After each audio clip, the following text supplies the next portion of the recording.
You're listening to Exposure on Radio X. I'm John Kennedy, and that is Miles Kane with Too Little, Too Late, the opening track to the brand new album, Coup De Grace. Miles is here. He's going to talk us through the whole thing, track by track. Great to see you. So we spoke recently on the phone.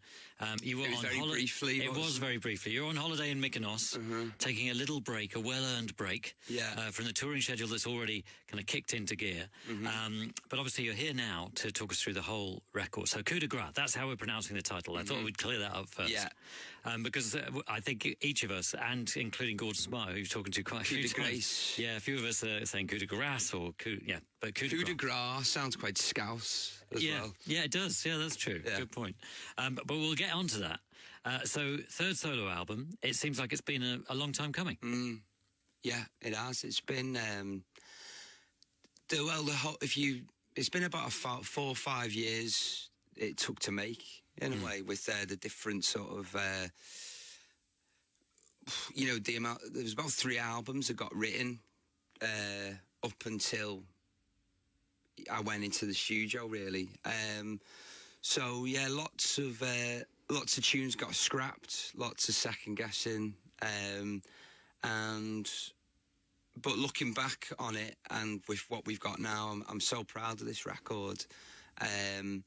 And it was kind of a bit of a roller coaster to make, but I wouldn't change it for anything, though. Yeah, that's interesting. Yeah, so really 3 albums worth in it, you know. Yeah, 3 albums worth of Miles Kane solo material. At least. Right. Wow. Put to one side. Maybe some of that will resurrect in another time, another place. Yeah. Too Little, Too Late is a great opener and a great one to kind of give people a flavour of the album, because there's quite a lot of this kind of pretty rocky stuff on there. Yeah, that was one of the later tracks that we wrote, that me and Jamie wrote, and during that time, I definitely had a big phase where I was listening to like The Damned and The Cramps, but I just discovered the Misfits as well, and they completely passed me by, and it was Last Caress, that song. And we were sort of hammering home that tune like every day. And I guess the sort of stylistically, we wanted to write like this straightforward, really intense punk tune, but with sort of, attempting to croon over the top of it. Right. So kind of bringing things together. You know what I mean? Yeah, like it does in that Last Caress tune. In a way, that was kind of like a blueprint for Too Little, Too Late. Yeah, that's interesting, because it's a tempo, along with a couple of other tracks on the record. It's a tempo that not many people are doing. It's almost like they don't have the pace, Miles, to cope with that tempo.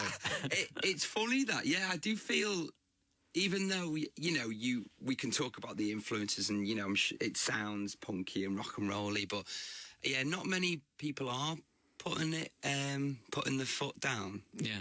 And putting it in 5th gear at the moment. They're scared. I think sometimes I've heard people say that they find it hard to write up-tempo songs. Well, there is that thing as well, because when you're sat with the acoustic, or you're sat with a mate writing, or you're making a demo on the computer, however you're doing it, if you're not, like, say, sort of in a band, even if you're jamming with the band, there is a tendency to sort of just slip into medium pace, quite slow, do you know what I mean? And that definitely does happen, and then you've got to sort of kickstart yourself and be like, maybe this finger picking tune, what if I'm strumming it and you can sing the same melody over it? And that happens quite a lot, but it's easy to sort of forget that and slip back, but you've got to it's a conscious thing in a way. Yeah, I think you might need to get closer to the microphone, because when you are, then you're nice and loud and clear. No, that's okay.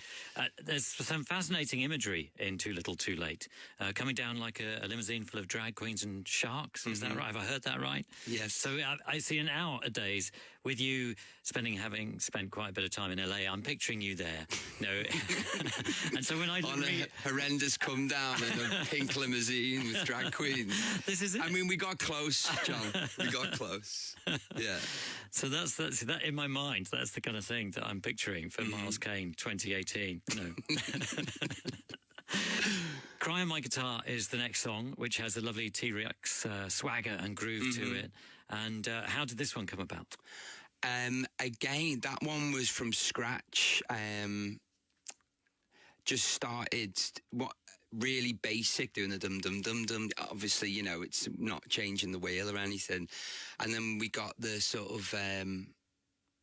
I always find like the melody on that one quite sort of like soul-y or something, or Motowny. And it came together pretty quick, that tune. Again, it's an upbeat song that has a bit of swagger about it, but the lyrics are quite emotional, maybe dark's too intense of a honest and sort of maybe leaning towards sad in a weird way of emotions, but over this sort of upbeat track.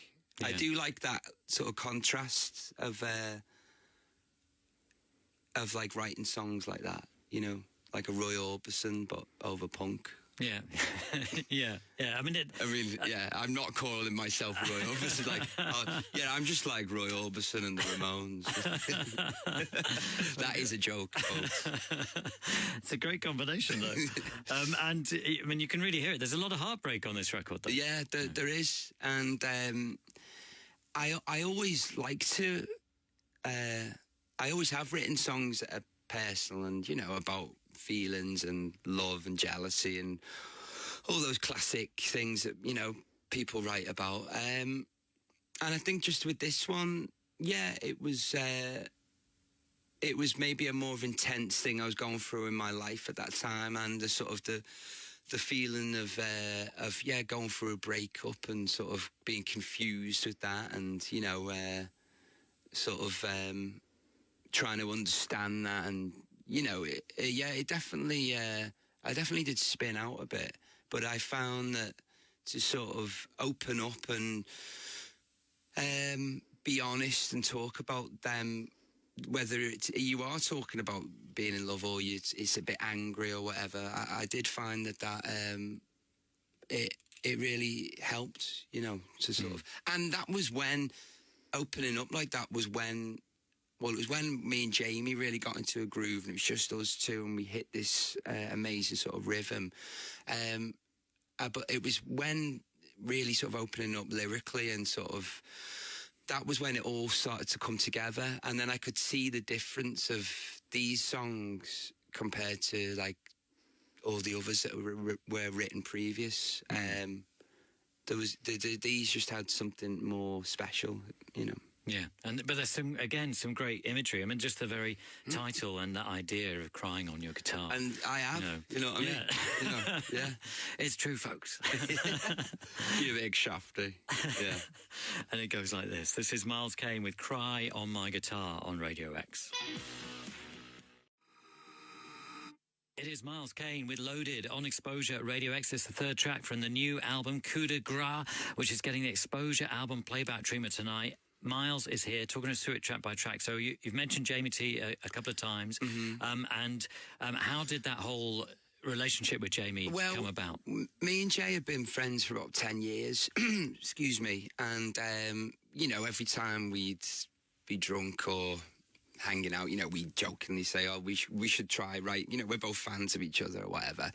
And then last January, he was doing an acoustic gig in LA, in Los Angeles, and I was there, and he had a time off after. So he was like, I'll stay for a week and, you know, we'll hang out. I was like, cool. And, you know, we'll see if there's any chemistry working. If not, we'll have fun for a week, you know what I mean? That was that, really. And then it was... and then I remember going to his hotel room and playing him some demos that I'd done in New York the September before. And on there was, we can go into, there's a song called Silver Screen on the album, which we'll talk about in a bit. And the birthplace of Coup De Grace, that song in an early form. And I remember him playing them to him. And he was really hyped on them, being like, this is what you should be doing. This is like... feels really fresh and exciting. And then then he had a guitar there, and we just started, you know, jamming on the acoustic, and we wrote a tune that evening. It was called Nothing Changes, which didn't make the album in the end. But from that day on, we would just meet every day. That for the rest of that week in LA, he'd just come to my little apartment. We just sit on the sofa, and, you know, and write tunes. And then about a month later, I came over here for a month, and just in his little room in his house, we just go in each day and write. And we probably wrote about 20, 25 tunes. Right, wow. Excuse me. They're all, it was a special time. Each day we'd do a tune, and it wasn't sort of agonising or no sort of, it just kept flowing, dare I say it, you know. Yeah. Whether that had happened again, or whether it had, I think, to do with time and place as well, and where we were both at. I'm not sure, but it was a great, it was enjoyable to create, you know.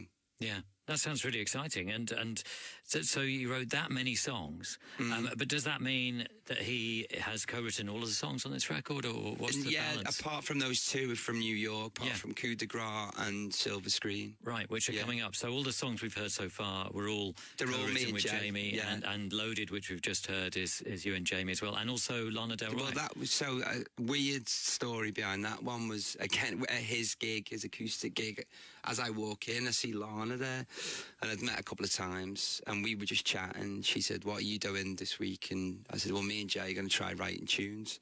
And she said, "I'd love to hear that." Sort of thought nothing of it, swapped numbers. And the next day she FaceTimed me and Jay as we were walking up to mine. We'd been out for some lunch or whatever. We were walking back to finish. We'd started writing Loaded. And then, cut the story short, she comes over. We play her what we had, and we had the verses, and we had the chorus, which is now the outro. It goes, "I'm too tired to try to let it go." We were just sort of repeating that refrain. Yes, that'll do. And then she goes, "Can I try something on the chorus?" And she started doing that melody, which is quite distinctive to her. I feel like the da da da da da da da da da da da da da, and we were like, wow, that's mega. It's like got much more movement and interest than what we had. Then we did some words, and it just fitted, and that was how that was done in about I don't know, a few hours or something. And then you had Loaded. And then that was that. And that was just on the acoustic. We just wrote it, and then I think a few weeks later, me and Jay did a little demo on the computer, and then recorded it with the band. Yeah, amazing. And so, and that relationship with Lana as a songwriter has continued, or during that period as well, in the midst of sort of doing all this with Jamie, me and her, I've written quite a few tunes, and some are really strong, quite slow, but quite I don't know, really cool. There was this one we did called "Are You In, Are You Out?" It's kind of like a bit of a Mind Games vibe by Lennon. And hopefully one day we'll do something with them. Yeah, that sounds really interesting. And I think in some ways, obviously it's been a 5-year gap between solo albums for you. But if you've been working hard with these people and have like songs stockpiled to a certain extent, loads of songs that aren't released. Yeah, but it means having a meltdown. You could like have another album out next year and then another one the following year. I don't know, but it's when you had your creative role from kind of last year, that you've got a stockpile of stuff ready to the armory. I know it's weird. I know that, but it's like as sort of time goes on, it's funny when songs sort of sit on the shelf for a while, because sometimes they just end up staying there as well, which is a sad thing. I think sometimes unless someone sort of picked them off for you and said no, that, because you sort of get in your mind, because you know that they've just been sitting, like they already seem old, and sort of you forget that. Like, or if you played them someone, they'd be like, "Oh, that's amazing." To someone to think it was brand new, you could say you wrote it yesterday, you know what I mean? No one would know, but sometimes they do feel like when they've been sitting there for a minute, they sort of, the excitement goes. Yeah. But even so, it's there. Who knows? And I think, say, like with artists like Neil Young, or even Radiohead, they write a song, they share it once live, and then put it away, and then 20 years later, it comes back, and it's like, well, Neil Young's a prime example of that. I was chatting with Kev about that. Like, I've just got into that On the Beach album over the past sort of 6 months, and that's kind of blown my mind. I'd love to make a record like that. Yeah. I love that album. Yeah, it's that's something that I remember years ago. I tried to get into Neil Young, and I wasn't. I liked it, but I wasn't ready. It's weird, isn't it? How sometimes you've got how music can do that. Where now I'm obsessed with it. Where a few years ago I was just sort of like, oh, whatever. Let me put the Clash back on. Yeah. You know what I mean? Yeah, totally, totally. It finds you when you need it. It's funny, isn't it? Yeah. And and clearly you were into the punk aspect of things, because Cold Light of Day is Cold Light of the Day is the next song, and that's another rocker. Yeah, it's and a banger, that one. I can see that, you've got all these songs that you've written with Lana that are kind of more mellow, and I can see when you listen to the album as a whole, you think, oh, well, yeah, they wouldn't fit with this stuff because this is full of adrenaline, and Cold Light of the Day is a great example of that. So I love the idea that you're listening to the Clash, the Damned, the Melvins, the Cramps, and this has a kind of Queens of the Stone Age. One of the it does actually, yeah. One of their more kind of 2-minute upbeat, in-your-face screamers. But even in the vocal, there are aspects of Supergrass in there, possibly. Wow, I was just listening to Supergrass walking up here, actually, and I love Supergrass. And I think I like that. I've been on the chorus of that one. It's sort of experimenting with that, as if you're sort of like losing your mind as well, which was something I really enjoyed doing on this record. Yeah. And is there brass on Cold Light of the Day? There's a sound that sounds. Is it a keyboard or is it? It's just on the dun dun dun dun dun dun dun dun dun. No, it's just drums, guitar, right. Basic keys. It's like an organ or something. I think. Yeah, it sounds great. And lyrical inspiration for Cold Light of the Day? Is that? That one is that's leaning more towards on the frustration, jealousy side of emotions. Yeah. That one. Okay. Excellent. And we're going to hear it now. This is Cold Light of the Day. It is Miles Kane on Exposure, Radio X. You're listening to Exposure on Radio X. I'm John Kennedy, and that is Miles Kane with Killing the Joke. It's the 5th track from the brand new album Coup De Grace. Miles is here talking us through the whole thing, track by track, and Killing the Joke, one of the few ballads on this record, really. Yeah, and that was the last song that was written for this album, and it wasn't, it nearly wasn't going to be on the album, and then that's actually the demo that me and Jamie just did together. Where we just played everything, and it always sounded pretty cool, the demo. And then when the album was done, and I'd recorded it with John Congleton, and we've had about 14, 15 songs to pick from, and I kind of knew I wanted a 10-track album. And then that was written last, and then I love the upbeat and the punk stuff that is deaf, but I do have the side of me as well that does like, like the ballady, Lennon-y kind of type of song, and it just felt right that I wanted to show that side on this as well. So we just sort of tweaked this demo, finished it off, and put it on there. Wow. So really, this is just you and Jamie working together? Just, yeah. And we'd play everything on that. Yeah. Fantastic. And who needs a bloody band? Yeah. Or a producer.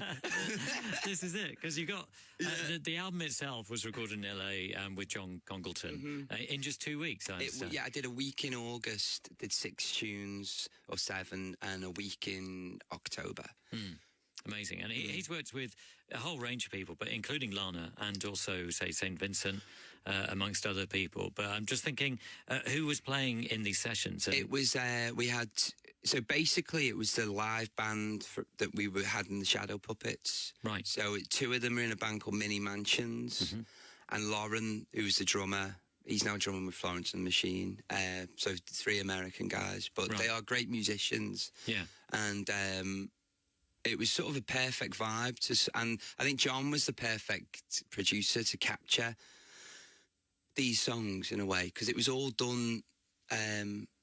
It was done so quick, really. You know what I mean? Each take, it was just a few takes, and I just put my sort of trust in him. Do you know what I mean? I knew that lyrically and all the arrangements were pretty much there, so it was just basically make these sound exciting and fresh, and you do your thing really, and I'll just lay it down. Yeah.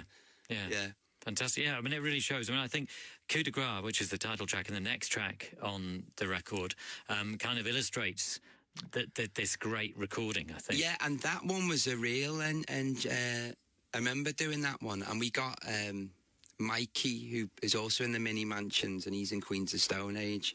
He came down, played guitar, and we did that live as the five of us, and I did the vocal live. And that was a real great... I think John, as a producer, really came into his own on that one. I think all those little weird sounds that he added in and that, I think, sound really cool. Yeah, they sound fantastic. But the song itself was one that you'd written on your own back in New York. In New York, in September 2016. Is that right? Yes, that was during that, straight after the Puppets tour. Yeah, and so that was one that Jamie heard and said, "Oh, you're really onto something here." Yeah, that one and Silver Screen. There was a few others, but they didn't make it in the end. But them two were the ones that stuck. Yeah, and at the time, did it have that kind of funky Clash groove? Yeah, well, I had that bass line. Yeah, dum dum dum dum dum. I wanted the disco-y Clash. You know, what's that? Is it Magnificent Seven? Yeah. And Train Vein. You know, then like I wanted a tune like that, really hypnotic and. Almost a bit ESG as well, or something like that. Yeah, that was it. It just took a minute. There was different styles of doing the verse. One that didn't have as many words. One was more croonery.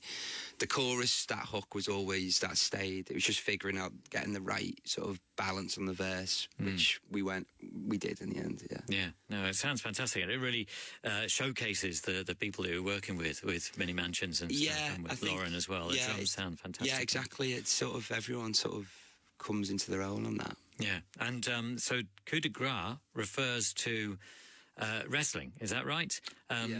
Which you've illustrated in video form as a victim. Yeah, just having a nightmare. Yeah. So this is your passion. Well, it's it's something as a kid I never grew out of. It's just, it's something I always liked, whatever, and I enjoy watching it. And the guy whose finishing manoeuvre is the Coup de Grace, and who's in the actual my new video for Crying My Guitar. It's a few years ago. I was like, I am quite a geek into it, and like I could see that he was going to be the next sort of guy who's coming up. I thought he's good. What's his name? Finn Balor. Right. He's Irish, and he just signed with the WWE anyway. And then I looked on Twitter, and I think I followed him, or he was already following me. I think I messaged him saying, "I'm a big fan of yours," And then he messaged me back. He said, "No way." He goes, "I listen to Inhaler loads in the gym. That's my workout tune." Wow. Anyway, and then we sort of had a bit of back and forth. Then we hung out a few times, and we've become friends, actually.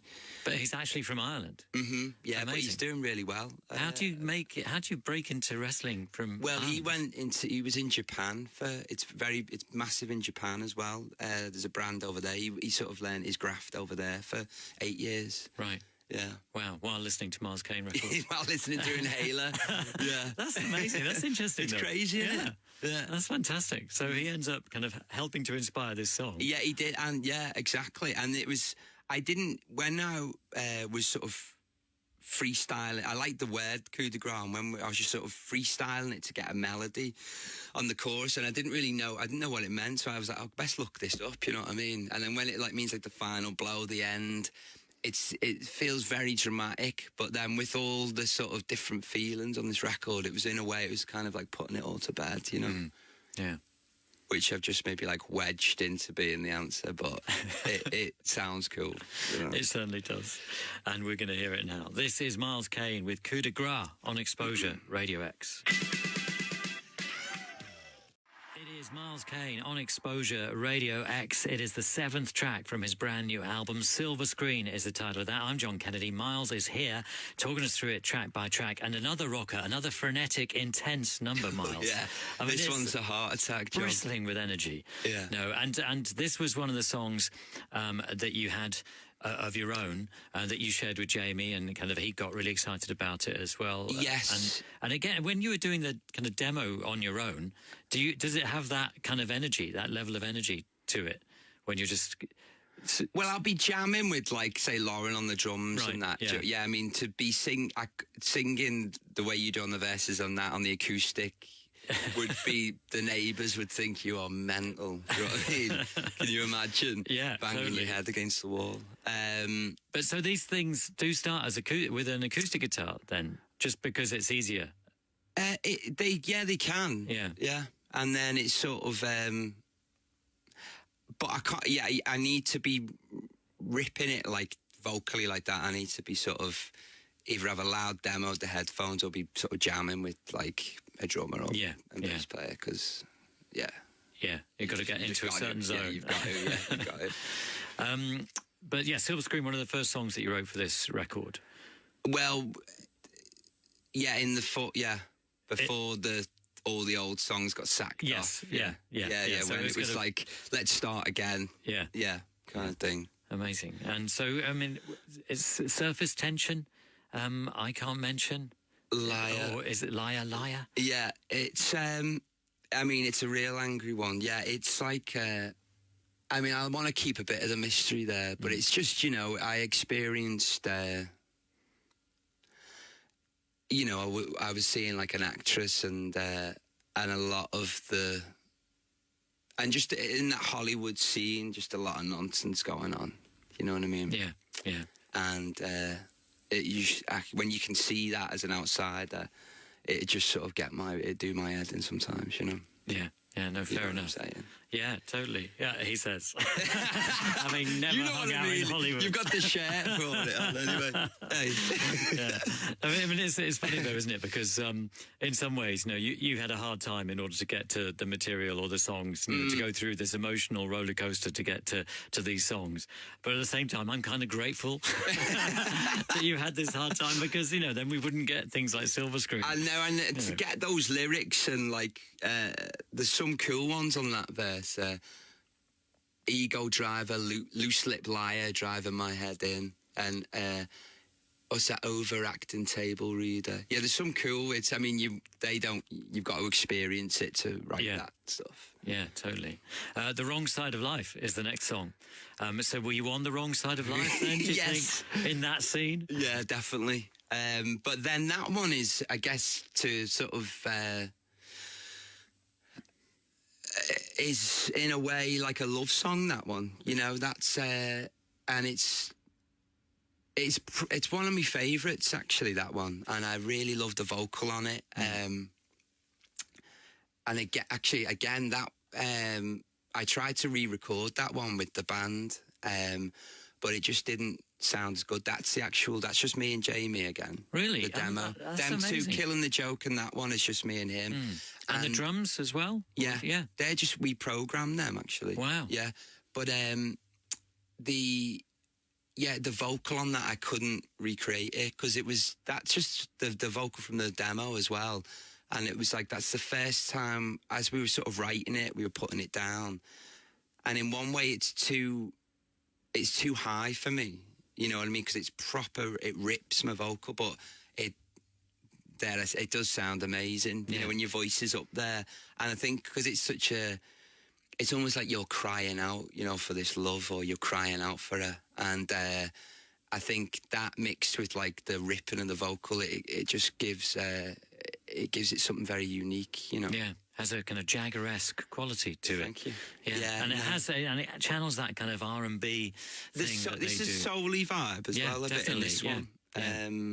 Definitely. Yeah, amazing. And it's amazing to think that some of the demos ended up as the finished recordings. Yeah, them too, Killing the Joke and Wrong Side of Life. Yeah. Fantastic. And we're going to hear The Wrong Side of Life now. This is Miles Kane on Exposure, Radio X. It is Miles Kane with the penultimate track on the brand new album Coup De Grace, which has been getting the Exposure album playback treatment tonight. It is another rocker, something to rely on. Miles is here. So much energy on these rocking numbers. I just love it. Thank you. But also, I can really see the point of contrasting them with some of the other songs that you put in there. Yeah, I think it's a good balance, because it's nice to sort of have that little breather now and again. And something to rely on. Yeah. I haven't heard that one for a minute, actually. something to rely on. I just want to make it real. Yes. Is that what you're saying? Yeah. Again, I mean, we're covering the same subject on this one, but it's